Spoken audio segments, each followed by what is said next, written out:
मोक्षदा एकादशी, पण गीता जयंती म्हणून आपण ती साजरी करतो. आजच्या या एकादशीच्या दिवशी साक्षात भगवान श्रीकृष्णांनी अर्जुनाला गीता सांगितली होती. आजच्या दिवशी कुरुक्षेत्रावर आजपासून 5000 वर्षापूर्वी भगवंतांनी त्या दिवशी अर्जुनाला गीता सांगितली. ती तिथी म्हणजे आजची तिथी महाराज, आणि या दिवशी भगवद्गीतेचा जन्म झाला. म्हणून आपण देवाची जयंती करतो. गीता ही देवी आहे बर का, आणि या देवीचे अनेकांचा उद्धार केला.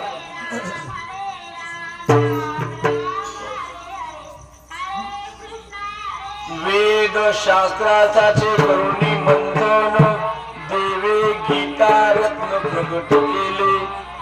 निद्रिस्त केशव वेद जन्माले संग्रामी बोलिले गीता देवी. देव झोपले. आता झोपल्यावर माणूस काय बोलल याचा काही नियम आहे का? हा, काही बोलतो माणूस झोपेत. मग झोपेत बोललेलं मी काय का सगळं बरोबरच असते असं काही नाही. मग देवाच्या झोपेत जो देव बरळला त्याचं नाव आहे वेद. मी काय का म्हणजे वेद जर इतके अचूक आहे तर जागृतीत बोललेली गीता किती अचूक असेल. झोपेतल्या बोललेल्या वेदाला एवढं प्रामाण्य आहे महाराज की वेदाच्या प्रामाण्यापुढे सगळे प्रामाण्य कुंठित होतात.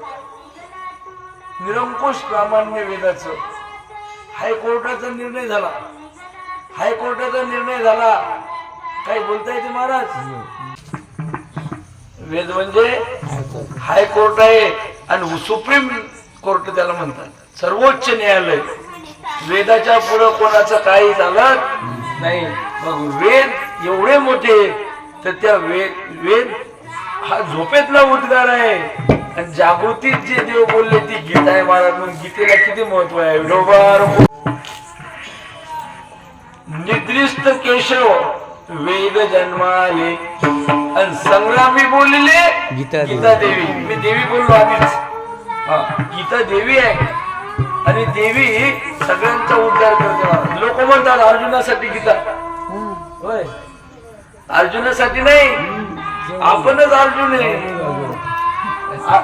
अर्जुनाला मोह झाला होता म्हणतात. अर्जुन रडत होता. बाबा उदाहरण सांगत असतात की अर्जुनाला मोह झाला होता का नाही हे त्याला ठाऊक, आपल्याला नक्की झालेलं आहे.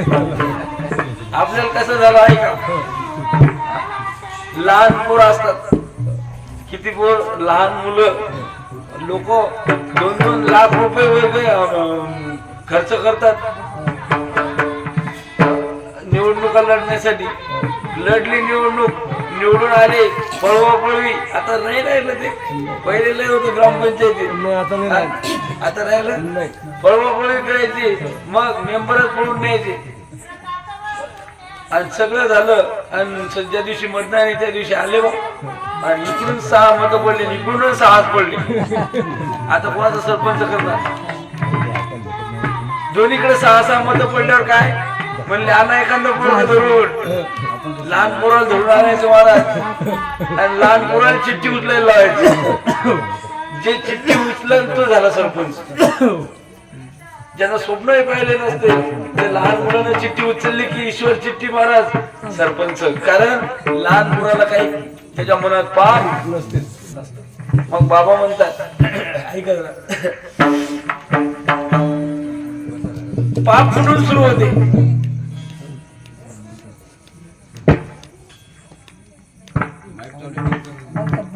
पाप सुरू कुठून होते? लहान पोराच्या हाताने एवढी मोठी तू मी करू बारांबार कोणाचे डोके फोडले, कोणाचं काही केलं, सगळ्या निवडणुका केल्या. ऐका, आणि लहान पोरानं काय केलं? ईश्वर चिठ्ठीनं सरपंच झाला. ईश्वर चिठ्ठीनं सरपंच झाला. सगळे चूप. कारण त्याला तू इकडचाही नाही निकडचाही नसते, ते देवाचं रूप आहे. मग बाबा म्हणतात देवाचं रूप कुठपर्यंत? लोक म्हणतात ते लहान आहे. काय म्हणतात लोक? लहान आहे. बाबा म्हणतात बर का,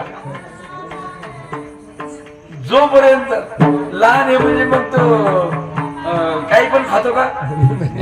ते कसं कळत त्याला? ऐका उदाहरण ते आमचं आहे म्हणून आम्ही करू शकतो. आलं का लक्षात? लहान मुलाच्या हातात तुम्ही एखादी वस्तू दिली, त्याला म्हणलं दे, त्यानं जर ती परत दिली तर समजा तो देव आहे, आणि त्याने घेतली आणि आपण जर मागितली ना असं केलं, म्हणजे लक्षात आलं का? बाबा म्हणतात त्याच्या हातातली वस्तू जर आपण घेतली, तो जर रडायला लागला, तो जर घेतलेली वस्तू न देता मागकर हात करत असेल, त्याच्या मनात पाप आहे. आलं तुमच्या लक्षात? आता तो देव नाही. देव कुठपर्यंत? जोपर्यंत त्याला माझं तुझं कळत नाही, जोपर्यंत त्याला तुझं माझं कळत नाही, काही घेते काही तोंडात घालते, चिकल चिवडते तेच हात तोंडात घालते, तोपर्यंत देव. ज्या वेळेला त्याला दिलेली वस्तू तो त्याला मागितली की तो असं मागं हात करेल, समजून घ्यावं हा बदमाश आहे. रडत होता. धृतराष्ट्र आंधळा होता, दुर्योधन बदमाश होता. बर का? धृतराष्ट्र आंधळा होता का नाही ते त्यालाच माहित. दुर्योधनाचं दुर्योधन माहित. दुर्योधन आपणच आहे आणि धृतराष्ट्र बी आपणच. बर का? अर्जुनासाठी गीता आहे असं नाही, तुमच्या आमच्या सगळ्यासाठी गीता आहे महाराज. जे गीतेचा जन्म झाला, भगवंतांनी काय कसा जन्म झाला सांगतो. भजन करा. ईश्वर भोळा. श्री ज्ञानेश्वर महाराज म्हणतात गीता हा ईश्वर. पहिले सांगितलं ईश्वर म्हणजे ईशनशीलत्वाद ईश्वरा. ईशनशीलत्वाद म्हणजे जो नियंत्रण करतो त्याला ईश्वर म्हणतात. जो नियंत्रण करतो, कोणी काय काम करायचं, वायूने नाव भरी उगे नसावे,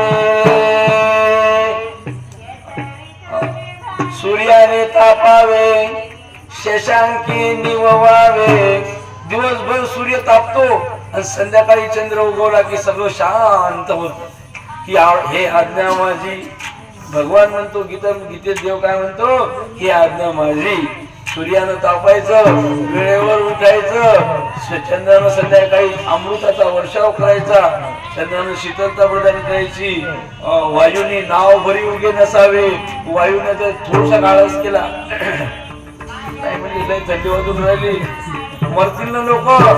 ऑक्सिजन वायू म्हणजे प्राणवायू जर नाही तर काय गेले लोक. कोरोनात आला आता पुन्हा आला आता. कारण लोक भुलले. लोक पहिले कोरोना भुलले. आता कोरोना म्हणतो जो ज्या ज्या दिवशी लोक मला भुलले तेव्हा मी पुन्हा येतो. क्षालन करायचं. तुम्ही लोकांनी तीर्थस्नान केलं की त्याचे पाप जळायचं काम तीर्थ करते. कारण हे आज्ञा माझी. देव म्हणतो मी त्याला सांगितलं. कशासाठी सांगतो? हे जो ईश्वर आहे त्या गीता हा ईश्वर भोळा. पण गीतेनं ठरवलं कोणी काय करायचं, कोणी काय करायचं, कोणी काय करायचं, हे आज्ञा माझी. म्हणून ईश्वराचं रूप म्हणजे ही गीता आहे. आणि या गीतेला फार मोठं महत्व आहे महाराज आपल्या हिंदू धर्मामध्ये. हिंदू धर्माचं रामायण, महाभारत आणि भगवद्गीता हे धर्मग्रंथ आहेत आपले. लोक लय भारी कोर्टात जातात, गीतेवर हात ठेवतात, जे बोलीन ते खरं बोलीन, खोटं अजिबात बोलणार नाही. सगळं खोटं ऐकणारे बी तसेच, बोलणारे वरचे तसेच. तो कटड्यात उभा असतो तोही तसाच, जो गीता आणि ते हातात धरते तोही तसाच. जो कहूंगा सच कहूंगा, सच के बगैर कुछ नहीं कहूंगा. सगळं खोटं बोलतात महाराज. त्याच्यामुळं गीता म्हणते की माझ्यावर हात ठेवून तुम्ही जर तुमच्या मनानं पाप करत असणार तर माझी तुमच्यावर कृपा होणार नाही. गीतेची कृपा करून घ्यायची असेल तर काय करावं लागेल, आपल्याला स्वतःपासून सुरुवात करावी लागेल. लोक म्हणतात अर्जुनाला मोह झाला. गीता अर्जुनासाठी, गीता अर्जुनासाठी. अर्जुन रडत होता. अर्जुन कसा रडत होता सांगतो. सीदंती मम गात्राणि मुखं च परिशुष्यति वेपतुश्च शरीरे मे रोमहर्षश्च जायते कर्णेवं संसते हस्तात् त्वक्चैव परिदह्यते न च शक्नोम्यवस्थातुं भ्रमतीव च मे मनः. सीदंती मम गात्राणि. गात्र म्हणजे हात, इंद्री. गात्र म्हणजे हातपाय ढिले पडले. मुखंच परिशुष्यती, तोंड कोरडं पडलं. ते पथुष्ट शरीरे मे, आणि रोम हर्षाचे जायते, सगळ्या अंगावर रोमांच उभे राहिले. माणूस लोक काठी आले माझ्या अंगाला बघा. काठी आले म्हणजे काय हो, रोम हर्षाचे जायते. हातातलं धनुष्य गोल पडलं महाराज, न धरताच निसटून गेलं. त्वचा अंग जळायला लागलं, गरम जळायला लागला, घाम आला, कंठ दाटून आला आणि डोळ्यातून अश्रुपात होऊ लागला. आणि अर्जुन रडायला लागला. म्हणले देवा नाही मी करत युद्ध. न कांक्षे विजयं कृष्ण न च राज्यं सुखानि च किन्नो राज्येन गोविंद किं भोगैर्जीवितेन वा. मला राज्य नको, मला विजय सुद्धा नको, मला काही नको.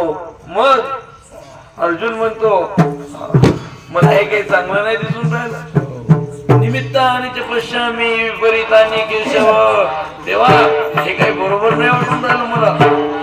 काय ज्याच्या अंगा खांद्यावर वाढलो त्यांनाच मारायचं, ही काय पद्धत आहे?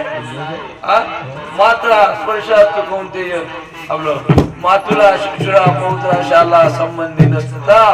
मग नाही म्हणले देवा. मग त्यावेळेला अर्जुन भगवंताला सांगायला लागला की असं जर केलं तर कुलक्षे कृतम दोषम मित्रद्रोही च पातकम विडोबा होईल. आणि जर मी पापी झालो तर पाप्याजवळ देव राहत नाही. पापी याच्या ठाई नवजे मोक्ष. पाप्याला पंढरपूर घडत नाही. पाप्याचं काम नाही दिंडी देणं. पाप्याला पंढरपूर नाही, पाप्याला मोक्ष नाही, पाप्याला देव नाही, पाप्याला धर्म नाही, भजन नाही, पूजन नाही, माळ नाही, पारायण नाही, कथा नाही, कीर्तन नाही. यात काही जण नीट आहे का, ज्या दिवशी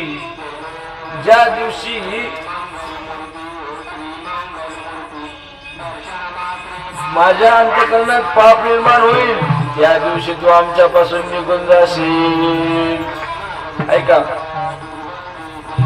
जर माझ्या जवळ पाप आहे असं तुझ्या लक्षात आलं तर तू माझ्याजवळ राहणार नाही.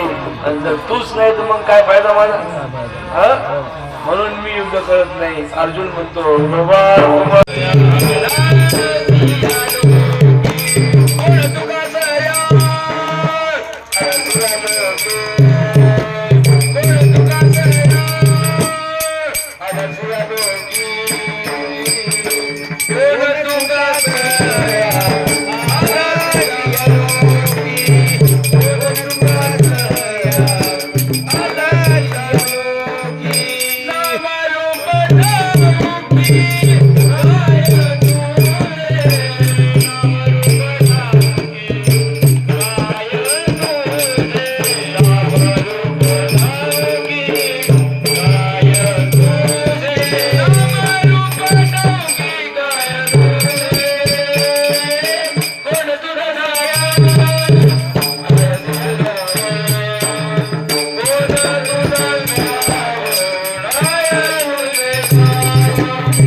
Oh, कोण तू कासया काय एखाद्या गावात रस्त्याच्या कडेला चांगल्या भाषेत बोलतो बरं रस्त्याच्या कडेला एखादा पिऊन पडलेला असेल नाली पडला आणि तो कोणाचा पोरगा असते मोठ्याचा बर का त्या मोठ्याच्या पोराला म्हणायचं म्हणलं बाबा अरे तू कोण आहे जरा पहा तुझा बाप काय आहे हा एवढा मोठा तुझा बाप आणि तू हे असं नालीत पडला दारू पिऊन असं म्हणल्यासारखं झालं तू कवड हा कोण होतास तू काय